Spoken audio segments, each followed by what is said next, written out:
Alright, people, bear with me on this one. This is the first time I'm actually trying to do one of these because I have so much to talk about on this subject that I can't just condense it down into one post. I feel like I have to make a video about this.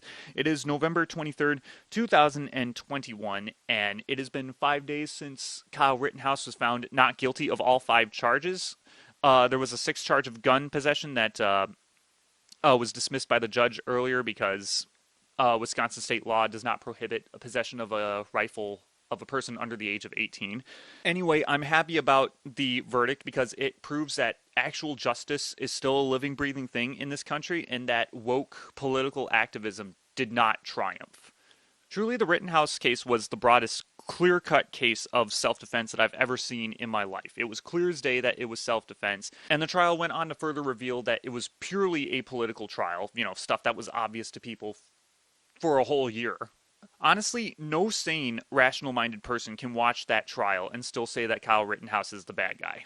The case of guilt for Kyle Rittenhouse is based entirely on political activism and sheer willful ignorance. And I've seen sheer willful ignorance before.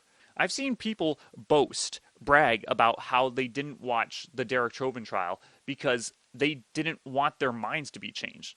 It's just insane how willfully ignorant people can be. And I'm talking about willfully ignorant. People just don't want to look at the facts because their minds are so made up and they're so entrenched in their ideas and in their beliefs that they don't want to be open to change in any way whatsoever. And ironically, this comes from people who claim to be selfless, open-minded individuals. And people still remain willfully ignorant about the Kyle Rittenhouse trial after he's been found not guilty, after the evidence was clear as day.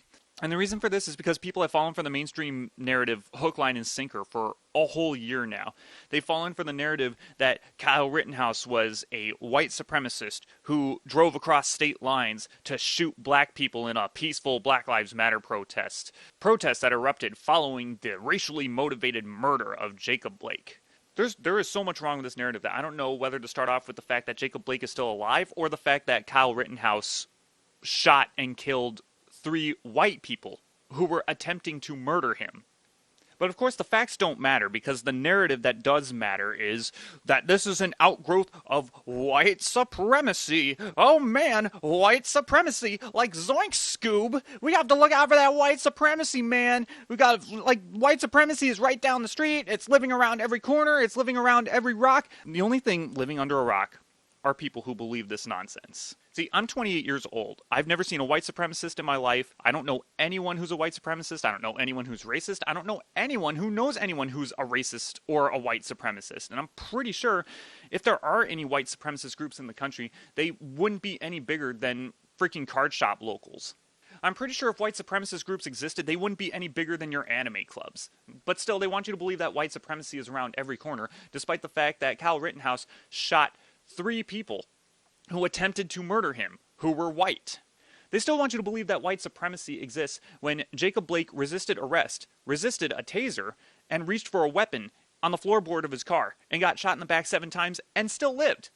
If the cops are really racially motivated to kill black people for no reason, why didn't they just shoot him one more time in the head and be done with it? But this is all a case of willful ignorance. People don't want their minds changed. People don't want to hear other people's point of views. People do not want to hear anything that conflicts with the narrative. And this is why BLM is involved, and this is why people are justifying that BLM is involved, despite the fact that Rittenhouse shot white people who were attempting to murder him. So here's what Black Lives Matter officially tweeted. Kyle Rittenhouse found not guilty on all counts. This is how the systems conspire to entrench white supremacy. So the Black Lives Matter Association basically gave it the go-ahead for people to riot and loot and to tear up the cities and to martyrize 3 people who attempted to kill Kyle Rittenhouse. And of course this is all by design. Black Lives Matter wants this. Black Lives Matter wants violence. They're not a peaceful movement. They specifically want this violence to happen because they know that the violence benefits them. Black Lives Matter should not be supported by anyone for any reason whatsoever. There's nothing peaceful about Marxism. There's nothing peaceful about communism. And there's sure as hell nothing peaceful about using people's donation money to fund Democrat politicians' pockets and Patrisse Cullors' real estate. And there's certainly nothing peaceful about labeling 3 people who attempted to murder somebody as white allies to the Black Lives Matter movement. So I get told that all the time, that Black Lives Matter is a peaceful movement, that the rioters and the looters are just opportunists, they're not with the movement. Yeah, but the official Black Lives Matter organization wants to martyrize 3 people who attempted first-degree murder. So anyone who tells you that Black Lives Matter is a peaceful movement is full of shit.